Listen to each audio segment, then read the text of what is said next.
آج کی میری اس ویڈیو کا موضوع ہے حمل کا چیک اپ آپ کو سب سے پہلے کب کروانا چاہیے۔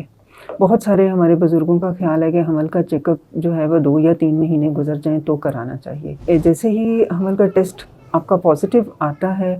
آپ کو اگر تو لوور ایبڈومینل پین ہے تو پھر تو فوراً ہی چیک کرائیں، اور اگر ایسی کوئی کمپلینٹ نہیں ہے تو آپ کو 2 یا 3 ہفتے کے بعد اپنا چیک اپ کروا لینا چاہیے۔ اس کی کچھ وجوہات ہیں۔ بہت زیادہ ضروری ہے کہ ہمیں یہ پتہ چلے کہ حمل جو ہے وہ اپنی پراپر جگہ پہ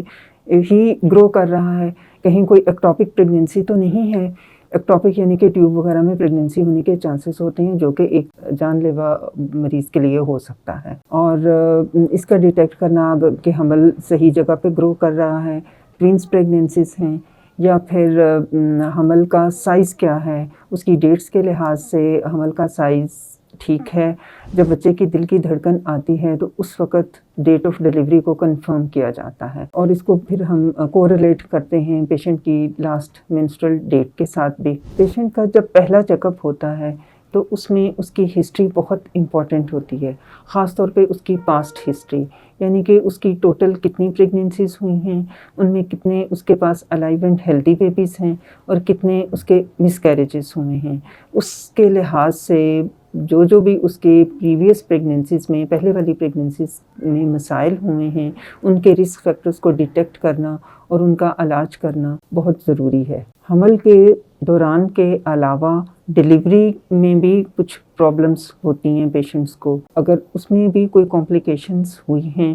تو ان کا جاننا اور اس کے لحاظ سے ان کا سدباب کرنا ضروری ہے۔ ویسے تو آئیڈیلی مریض کو چاہیے کہ جب پریگنینسی کے لیے پلان کر رہی ہوں تو وہ انہیں پہلے ایک دفعہ ڈاکٹر سے مل لینا چاہیے، اور ان میں جو بھی بیماریاں ہیں، جو بھی خاندان میں بیماریاں ہیں، جو بھی ان کی پرسنل بیماریاں ہیں، وہ ڈاکٹر سے ڈسکس کر لیں اور ان کا علاج حمل سے پہلے ہی ہو جائے۔ لیکن اگر یہ آپ نے پریگنینسی سے پہلے چیک اپ نہیں کروایا تو حمل میں پھر جلدی سے جلدی چیک اپ کروائیں۔ اس میں کچھ آپ کے ٹیسٹ ہوتے ہیں وہ بہت ضروری ہوتے ہیں، جس میں آپ کا بلڈ گروپ ضروری ہے۔ اگر مریض کا بلڈ گروپ نیگیٹو ہے اور اس کے ہسبینڈ کا بلڈ گروپ پازیٹیو آتا ہے تو اس میں ان کے آنے والے بچے میں کچھ کمپلیکیشنز پیدا ہو سکتی ہیں۔ ان کمپلیکیشنز کے بچاؤ کے لیے کیا سدباب کرنا ہے، ان کے پہلے والے بچوں کے بلڈ گروپس کیا ہیں، ان کو اینٹی ڈی انجیکشنز لگے ہیں یا نہیں لگے، ان سب چیزوں کی ہسٹری بہت ضروری ہے۔ پہلے سے ہائی بلڈ پریشر یا شوگر کا مرض ہے تو اس کی ٹیسٹ کروانا کہ ان کی ڈائبٹیز کنٹرول ہے یا نہیں، کیونکہ اس کی وجہ سے بچے کے اندر ایبنارمیلٹیز آنے کے چانسز ہوتے ہیں۔ شوگر کا کنٹرول بھی بہت ضروری ہے، بلڈ پریشر کا کنٹرول بھی بہت ضروری ہے، اس کی وجہ سے بچے کی گروتھ پہ اثر پڑ سکتا ہے۔ سی بی سی بہت ضروری ہے، اس سے پتہ چلتا ہے کہ پیشنٹ کی ہیموگلوبن کتنی ہے اور اس کے اندر انفیکشن والے سیلز ہیں، زیادہ مقدار میں تو نہیں ہیں۔ پلیٹلیٹ کاؤنٹ ان کا کتنا ہے، اگر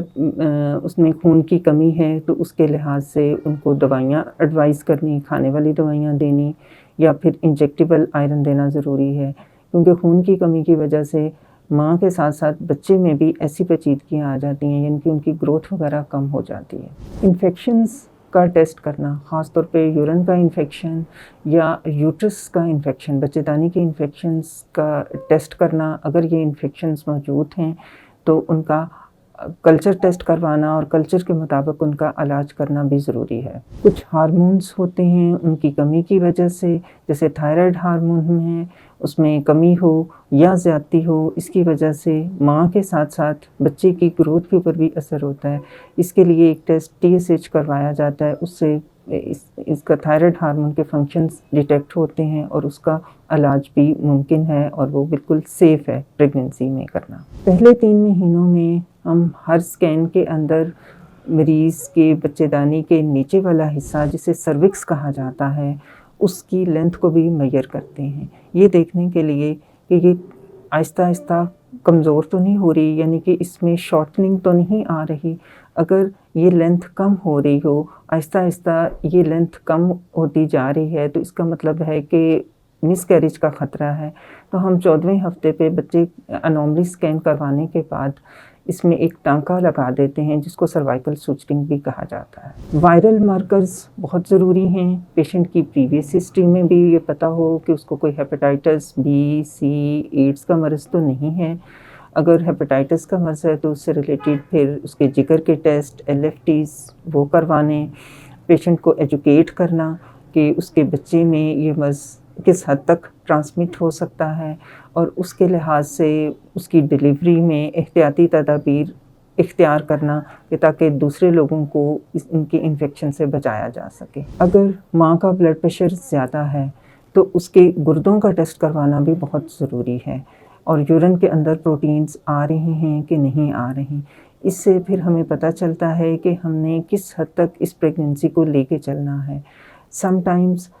حمل کی وجہ سے بلڈ پریشر ہائی ہو جاتا ہے جو کہ مریض کے لیے خطرناک ثابت ہوتا ہے، تو پھر ہم نے اس کے مطابق ہی اس پریگننسی کو کنٹینیو کرنے کا فیصلہ کرنا ہوتا ہے۔ تھیلیسیمیا کے ٹیسٹ دونوں ماں اور باپ کے کروانے، یعنی کہ حاملہ عورت کے ہسبینڈ کا بھی تھیلیسیمیا کا ٹیسٹ ہونا چاہیے اور خاتون کا بھی ہونا چاہیے۔ اگر وہ دونوں تھیلیسیمیا مائنر کے پیشنٹ ہیں تو ان کے بچے میں تھیلیسیمیا میجر ہو سکتا ہے، جو کہ بعد میں اس کے لیے ایک لائف تھریٹننگ سچویشن ہوتی ہے اور ہینڈی کیپڈ لائف وہ گزار سکتا ہے۔ اس طرح کا پرابلم اگر ہو، بچہ اگر تھیلیسیمیا میجر کا ہو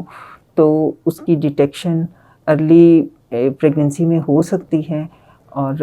ایسی پریگننسیز کو ٹرمینیٹ بھی کیا جا سکتا ہے۔ مریض کی اپنے بچوں میں کوئی اب نارمل بچے ہوں یا ان کے خاندان میں اب نارمل بچے ہیں تو پہلے 3 مہینوں میں 9 سے 11 ہفتوں کے بیچ میں ایسے ٹیسٹ کروائے جا سکتے ہیں جس سے پتہ چل سکتا ہے کہ ان کا ہونے والا بچے میں ایسی اب نارمیلٹی تو نہیں ہے جس کی وجہ سے اس کی زندگی کو خطرات ہوں، یا وہ ایک مکمل ہینڈی کیپڈ لائف گزارے، اور تاکہ مریض کو کونسلنگ کی جائے، پھر ان کی کونسلنگ کے مطابق ہی فیصلہ کیا جائے کہ اس حمل کو کنٹینیو کرنا ہے یا نہیں کرنا۔ روبیلا کا ٹیسٹ کروانا بھی بہت ضروری ہے۔ اگر روبیلا پازیٹیو ہے تو اس کا مطلب یہ ہے کہ مریض کے اندر خسرہ سے بچاؤ کے لیے اینٹی باڈیز موجود ہیں، تو یہ ایک اچھی بات ہے۔ لیکن اگر روبیلا ٹیسٹ نگیٹو آ جاتا ہے تو اس کا مطلب ہے کہ حاملہ خاتون کے اندر خسرہ سے بچاؤ کے لیے کوئی اس کا اپنا امیون سسٹم نہیں ہے ڈیولپڈ، تو اس کو ایڈوائز پھر کرتے ہیں کہ اگر کوئی بھی ایسا پیشنٹ ہو تو اس سے اس نے دور رہنا ہے تاکہ حمل میں خسرہ نہ ہو۔ اگر خسرہ ہو جائے تو اس کی وجہ سے پھر بچے میں اب نارمیلٹیز آنے کے چانسز ہوتے ہیں۔ کچھ خواتین کو پہلے 3 مہینوں میں متلی اور الٹی کی شکایت بہت زیادہ ہوتی ہے۔ اس کو تو نارمل سمجھا جاتا ہے، لیکن سم ٹائمز یہ مریض کی کوالٹی آف لائف کو اس حد تک ڈسٹرب کر دیتی ہے کہ اس کے لیے پیشنٹ کو ہاسپٹلائز بھی ہونا پڑتا ہے۔ اس میں کوئی اس چیز میں ہارم نہیں ہے اگر وہ ہاسپٹلائز ہوں، IV انجیکٹیبلز ان کو دیے جائیں، ٹپس وغیرہ دی جائیں، تو اس میں کوئی حرج نہیں۔ اگر تو کھانے والی دوائیوں سے کنٹرول ہو جائے تو ویل اینڈ گڈ، اگر نہیں ہو پاتا تو ان کو انجیکٹیبل دیے جا سکتے ہیں۔ اس کے علاوہ بہت ساری ایسی پیچیدگیاں خواتین میں ہو سکتی ہیں، ایسی بیماریاں ہو سکتی ہیں جو کہ ہر مریض کی پرسن ٹو پرسن ویریشنز ہیں، ان پہ ڈیپینڈ کرتا ہے، اور ان کو ہر مریض کو ان کی بیماری کے لحاظ سے ان کی ڈیٹیکٹ کرنا، ان میں رسک فیکٹرز کو ڈیٹیکٹ کرنا اور پھر ان کا علاج کرنا بہت ضروری ہے۔ امید ہے کہ میری اس ویڈیو سے آپ کو کافی معلومات مہیا ہوئی ہوں گی۔ آپ کا پھر بھی کوئی کویسچن ہے تو آپ کمنٹ باکس میں کر سکتے ہیں۔